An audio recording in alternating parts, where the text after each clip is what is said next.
Madakasira TDP MLA TTD board సభ్యుడు MS రాజు మరో వివాదంలో చిక్కుకున్నారు. భగవద్గీతపై టీడీపీ ఎమ్మెల్యే చేసిన వ్యాఖ్యలు ఇప్పుడు వివాదానికి దారితీశాయి. ఎమ్మెల్యే ఎంఎస్ రాజు బహిరంగ క్షమాపణలు చెప్పాలని విహెచ్పి నేతలు డిమాండ్ చేస్తూ ఉన్నారు. ఎంఎస్ రాజు తాజాగా ఒక కార్యక్రమంలో మాట్లాడుతూ భగవద్గీత ప్రజల బతుకులను మార్చలేదంటూ వ్యాఖ్యలు చేశారు. దీంతో ఆయన వ్యాఖ్యలు సోషల్ మీడియాలో వైరల్ గా మారాయి. ఇప్పుడు టీటీడీ బోర్డు సభ్యుడిగా ఉంటూ భగవద్గీతపై అనుచిత వ్యాఖ్యలు చేయడంతో సర్వత్రా కూడా విమర్శలు వచ్చాయి. ఇక తాజాగా టీడీపీ ఎమ్మెల్యే ఎంఎస్ రాజు వ్యాఖ్యలపై విశ్వ హిందూ పరిషత్ నేతలు స్పందించారు. హిందువులు భగవద్గీత, క్రైస్తవులు బైబిల్, ముస్లింలు ఖురాన్, వీటన్నిటికన్నా పవిత్రమైన గ్రంథం భారత రాజ్యాంగం. కులాలు, మతాలు, ప్రాంతాలకు అతీతంగా అందరికీ స్వేచ్ఛని, హక్కుల్ని ఇచ్చినటువంటి మహనీయుడు డాక్టర్ బాబాసాహెబ్ అంబేద్కర్. హిందువులు శివుణ్ణి, రాముణ్ణి కొలుస్తారు, ముస్లింలు అల్లాని కొలుస్తారు, క్రైస్తవులు క్రీస్తులు కొలుస్తారు. అందరూ కలిసి మొక్కాల్సిన ఏకైక దైవం డాక్టర్ బాబాసాహెబ్ అంబేద్కర్. బైబిల్ వల్ల మన జీవితాలు మారలే, భగవద్గీత వల్ల మన బతుకులు బాగుపడలే, రంజాన్ వల్ల ఈ దేశంలో ఉన్నటువంటి ముస్లింల యొక్క తలరాతలు మార్చలే. వీళ్ళందరి తలరాతలు మార్చింది భారత. ఈ అంశానికి సంబంధించి మరిన్ని అప్డేట్స్ మా ప్రతినిధి రసూల్ అందిస్తారు. రసూల్, అసలు ఏంటి టీడీపీ ఎమ్మెల్యే ఇలాంటి వ్యాఖ్యలు చేయడం ఒక తీవ్ర దుమారాన్ని రేపుతోంది? మనిష మడకసిర ఎమ్మెల్యే ఎంఎస్ రాజు తీవ్ర వివాదాస్పదమైనటువంటి వ్యాఖ్యలు చేశారు. ప్రధానంగా మడకసిర నియోజకవర్గంలోని బేగార్లపల్లి అనేటువంటి గ్రామంలో అంబేద్కర్, అదేవిధంగానే బాబు జగజీవన్ రాముల విగ్రహాలను ప్రతిష్ఠించేటువంటి కార్యక్రమంలో పాల్గొన్నారు. ఈ సందర్భంగా పెద్ద ఎత్తున తెలుగుదేశం పార్టీకి సంబంధించినటువంటి ఎమ్మెల్యేలు, అదేవిధంగానే నాయకులు వీళ్ళందరూ కూడా పెద్ద ఎత్తున పాల్గొన్నారు. అక్కడ ఎంపీ వీళ్ళందరూ కూడా పాల్గొన్నటువంటి నేపథ్యంలో ఒక సమావేశం నిర్వహించారు. ఈ సందర్భంగా ఎమ్మెల్యే ఎంఎస్ రాజు తీవ్రమైనటువంటి వ్యాఖ్యలు చేశారు. భగవద్గీత వల్ల ఈ దేశ ప్రజల యొక్క జీవిత తలరాతలు మారలేదు, అదేవిధంగానే రంజాన్ వల్ల ముస్లింల యొక్క జీవితాలు బాగుపడలేదు అనేటువంటి విధంగా అత్యంత వివాదాస్పదమైనటువంటి వ్యాఖ్యలు చేశారు. ఎందుకంటే భగవద్గీతను యావత్ భారతీయ సమాజం మొత్తం పెద్ద ఎత్తున దాన్ని భగవద్గీతను కొలిచేటువంటి పరిస్థితి ఉంటుంది. అదేవిధంగానే భగవద్గీత శ్లోకాలతో ఉదయాన్నే ప్రజలు ఎంతో ప్రశాంతతను పొందేటువంటి విధంగా ఉంటుంది. భగవద్గీత అనేటువంటిది ఒక దిక్సూచిగా భారతీయ సమాజానికి ఉంది అనేటువంటి విధంగా పెద్ద ఎత్తున హిందూలకు సంబంధించినటువంటి వర్గాలు, అదేవిధంగానే విశ్వ హిందూ పరిషత్, బజరంగ దళ్ ఇలాంటి వారికి సంబంధించినటువంటి నేతలు కూడా చెప్తున్నటువంటి పరిస్థితి. ఇలాంటి నేపథ్యంలో ఒక టీటీడీ సభ్యుడుగా ఎంఎస్ రాజు కొనసాగుతూ భగవద్గీత పైన ఈ విధంగా వివాదాస్పద వ్యాఖ్యలు చేయడం ఎంతవరకు సబబు అనేటువంటి విధంగా కూడా పెద్ద ఎత్తున నిలదీస్తున్నటువంటి పరిస్థితి. సభ్య సమాజానికి, అదేవిధంగానే మొత్తం సమాజానికి, హిందూ వర్గాలందరికీ కూడా క్షమాపణ చెప్పాలి అనేటువంటి విధంగా కూడా ఈ విశ్వ హిందూ పరిషత్, బజరంగ దళకు సంబంధించినటువంటి కొంతమంది నేతలు కూడా డిమాండ్ చేస్తున్నటువంటి పరిస్థితి. ఎందుకంటే ఎమ్మెల్యేగా, అదేవిధంగానే ప్రజాప్రతినిధిగా వ్యవహరిస్తున్నటువంటి ఎంఎస్ రాజు, అందులో ప్రధానమైనటువంటి ప్రపంచ వ్యాప్తంగా ఎంతో కోట్లాది మంది భక్తులు ఉన్నటువంటి టీటీడీ మెంబర్ శ్రీ వెంకటేశ్వర స్వామికి సంబంధించినటువంటి టీటీడీ బోర్డు ఏదైతే ఉందో ఈ బోర్డులో కూడా సభ్యుడిగా ఉన్నారు ఎంఎస్ రాజు. ఇలాంటి వ్యక్తి ఈ విధంగా మాట్లాడడము ఎంతవరకు సబబు? అంటే భగవద్గీతను పూర్తిగా ఆయన నిర్లక్ష్యం చేశారు, అదేవిధంగానే అవమానపరిచారు అనేటువంటి విధంగా కూడా పెద్ద ఎత్తున విశ్వ హిందూ పరిషత్కి సంబంధించినటువంటి వర్గాలు, అదేవిధంగానే హిందూ సంఘాలకు సంబంధించినటువంటి కొంతమంది నేతలు కూడా తీవ్ర ఆందోళన వ్యక్తం చేశారు. ఖచ్చితంగా దీనిపైన క్షమాపణ చెప్పాలి, అదేవిధంగానే ఎంఎస్ రాజు పైన కూడా ప్రభుత్వం తగు చర్యలు తీసుకోవాలనేటువంటి విధంగా కూడా చెప్తున్నారు. ఎప్పుడు లేనిది ఇలాంటి వ్యాఖ్యలు చేయడం ఏంటి? సడన్ గా ఆయన కార్యక్రమంలో వెళ్ళి సాధారణంగా మాట్లాడుకుంటూ వస్తారు, మధ్యలో అసలు భగవద్గీత టాపిక్ ఎందుకు వచ్చింది, దానికి సంబంధించి ఆయన ఇలాంటి వ్యాఖ్యలు చేయడం ఏంటి అని కూడా అందరూ ప్రశ్నిస్తూ ఉన్నారు సడన్ గా. మనుష ప్రధానంగా ఈ మడక్సిర నియోజకవర్గంలో పెద్ద ఎత్తున ఒక సమావేశాన్ని ఏర్పాటు చేశారు. బేగార్లపల్లి అని మడక్సిర నియోజకవర్గానికి అతి సమీపంలో ఉంటుంది. అతి సమీపంలో ఉన్నటువంటి ఆ ప్రాంతంలో అక్కడ ఒక అంబేద్కర్ విగ్రహాన్ని అదేవిధంగా బాబు సంబంధించినటువంటి విగ్రహాన్ని ఏర్పాటు చేసేందుకు పెద్ద ఎత్తున కార్యక్రమాన్ని నిర్వహించారు. ఈ కార్యక్రమానికి తెలుగుదేశం పార్టీకి సంబంధించినటువంటి ఎమ్మెల్యేలు అదేవిధంగానే వీళ్ళందరూ కూడా హాజరయ్యారు. ఆ విగ్రహాలను ఆవిష్కరించినటువంటి తర్వాత ఒక సమావేశాన్ని నిర్వహించి ఈ సమావేశం సాధారణంగా ఒక ప్రజలను ఉద్దేశించి ప్రసంగించేటువంటి సందర్భంలో ఎంఎస్ రాజు తన యొక్క ప్రసంగంలో పుస్తకాన్ని కొనసాగిస్తూ మధ్య ఒక విధంగా భగవద్గీత ప్రస్తావన తీసుకొచ్చారు. అంతేకాకుండా ముస్లింలకు సంబంధించినటువంటి ప్రస్తావన కూడా చేశారు. ఈ భగవద్గీత వల్ల ఈ ప్రజల యొక్క తలపులు ఏమీ మారలేదు. అదేవిధంగా ఈ ముస్లింలకు అయితే రంజాన్ మాసం ఉంటుంది.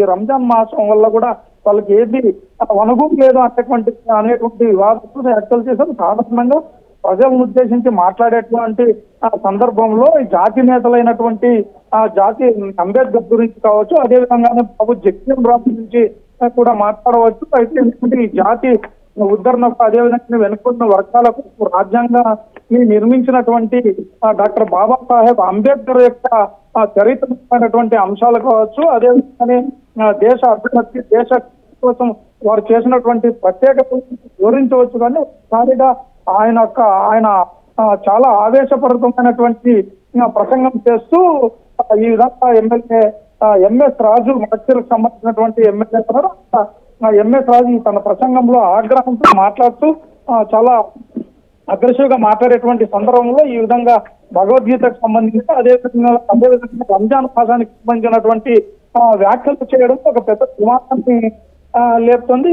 ఎందుకంటే సాధారణంగా ఎమ్మెల్యేలు కావచ్చు, అదేవిధంగా ఇంకా ఎవరైనా కావచ్చు, ఏదైనా ప్రసంగాలు చేసేటువంటి సందర్భంలో వాళ్ళ యొక్క పరిధిలో మాట్లాడటమే కాకుండా అదేవిధంగా అన్ని వర్గాలు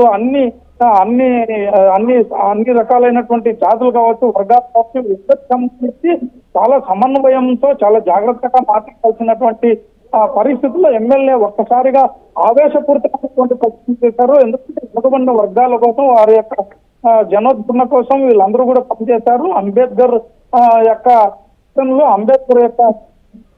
నిర్మాణం కావచ్చు, వీటన్నింటినీ కూడా మాట్లాడుతూనే భగవద్గీత పైన సడన్ గా తీవ్రమైనటువంటి భగవద్గీత అనేటువంటిది ఒక దిక్సూచిగా ఉపయోగపడుతుంది. అదేవిధంగానే భగవద్గీతలో ఈ ప్రపంచంలో సమాజంలో ఏది జరిగినప్పటికీ గీత యొక్క ప్రాధాన్యత ఎప్పుడు జరుగుతూనే ఉంటుంది. కాబట్టి ఇలాంటి భగవద్గీత గురించి ఒక వివాదాస్పద వ్యాఖ్యలు చేయడం పైన మాత్రం తీవ్ర దుమారం చెలరేగుతుంది.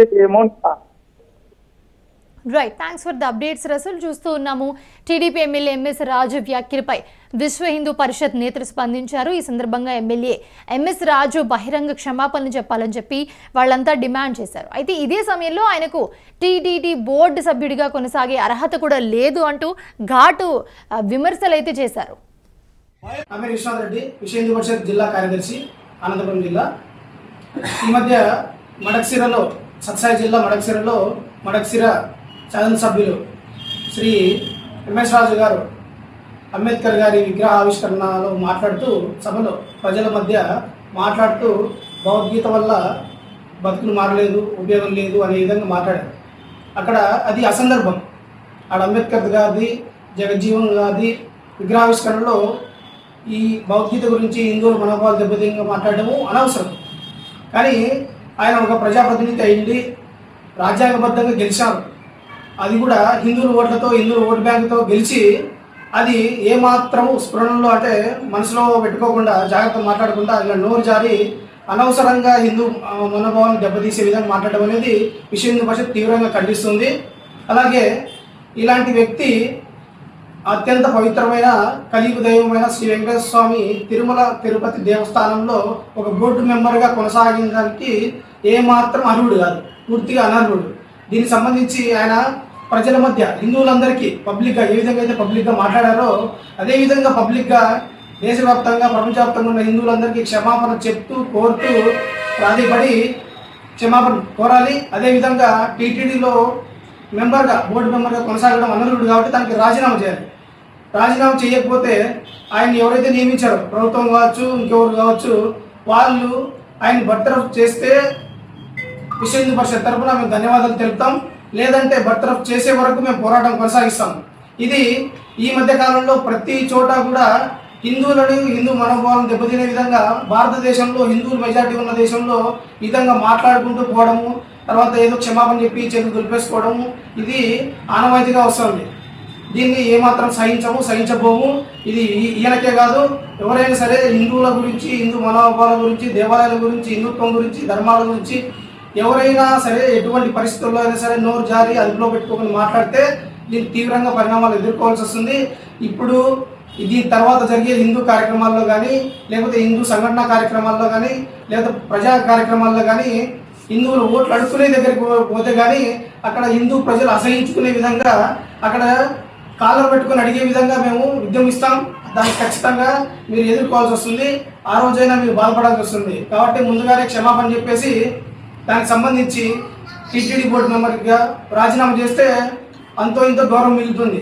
మీకు రాజ్యాంగం మీద అంబేద్కర్ గారి మీద ఎంత గౌరవం, ఎంత అవగాహన ఉందో మాకు తెలియదు. ఏ రోజు అంబేద్కర్ గారు హిందూ ధర్మం గురించి కానీ, భగవద్గీత గురించి కానీ వ్యతిరేకంగా మాట్లాడలేదు. అలాగే ఆయన రాజ్యాంగం రాసినప్పుడు కూడా అందులో ఈ భగవద్గీత గురించి అనుసరించే రాసినాం అనే విధంగా కూడా చాలాసార్లు మాట్లాడారు. ఆ భగవద్గీత గురించి పెద్దవాళ్ళు చెప్పినట్టు రాజ్యాంగము అలాగే మనం న్యాయస్థానాల్లో కూడా ఒక కొలమానంగా తీసుకుంటాం. అంటే ఈ భగవద్గీత మీద ప్రమాణం చేస్తే వాళ్ళు అంతా నిజమే చెప్తారనే విధంగా కొలమానంగా తీసుకునే పరిస్థితుల్లో, అలాగే ఆధునిక విశ్వవిద్యాలయాల్లో అంటే వేరే దేశాల్లో ఉన్న విశ్వవిద్యాలయాలు కూడా ఇది భగవద్గీత అనేది ఒక ధార్మిక ఆధ్యాత్మిక పుస్తకమే కాదు, ఇది మతానికి సంబంధించింది, ఒక వర్గానికి సంబంధించిన పుస్తకమే కాదు, ఇది మొత్తం మానవాళికి సంబంధించింది. ఇది మానసిక డెవలప్మెంట్ కోసం, పర్సనల్ డెవలప్మెంట్ కోసం, మానసికంగా ఎదగడానికి, ఎటువంటి సమస్యల నుంచి బయటికి రావడానికి, వ్యక్తిగతంగా బలపడడానికి ఎంతో దోహదం చేస్తుందని చెప్పి చాలా చోట కోర్సులు పెట్టి నిర్వహిస్తుంటే అటువంటి ఏమాత్రం అవగాహన లేకుండా ఈయన రాజ్యాంగం మీద గౌరవం లేకుండా రాజ్యాంగబద్ధంగా ఎదుర్కోని పదవిలో ఆ పదవికి కూడా న్యాయం చేయలేక, అలాగే ఇక్కడ టీటీడీ బోర్డు మెంబర్ అంటే ఒక ధార్మిక ఆధ్యాత్మిక సంస్థల బోర్డు మెంబర్గా ఉంటూ కూడా దానికి కూడా న్యాయం చేయలేకుండా ఇటువంటి పదాలు వాడడం అనేది, ఇట్లాంటి వ్యాఖ్యలు చేయడం అనేది తీవ్రంగా ఖండిస్తున్నాం. దీనికి సంబంధించి ఎంత దూరమైనా వెళ్తాం. రాష్ట్ర వ్యాప్తంగా, దేశవ్యాప్తంగా విశ్వ హిందూ పరిషత్ దీనికి కట్టుబడి ఉంటుంది. దీన్ని తీవ్రంగా ఖండిస్తున్నాం. సో మరోమారి చెప్పడం ఏంటంటే క్షమాపణ కోరి రాజీనామా చేస్తే బాగుంటుంది, అంతో ఇంత గౌరవం మిగులుతుంది. లేదంటే దానికి తీవ్ర పరిణామాలు ఎదుర్కోవాల్సి వస్తుంది. దీనికి విశ్వ హిందూ పరిషత్ తరఫున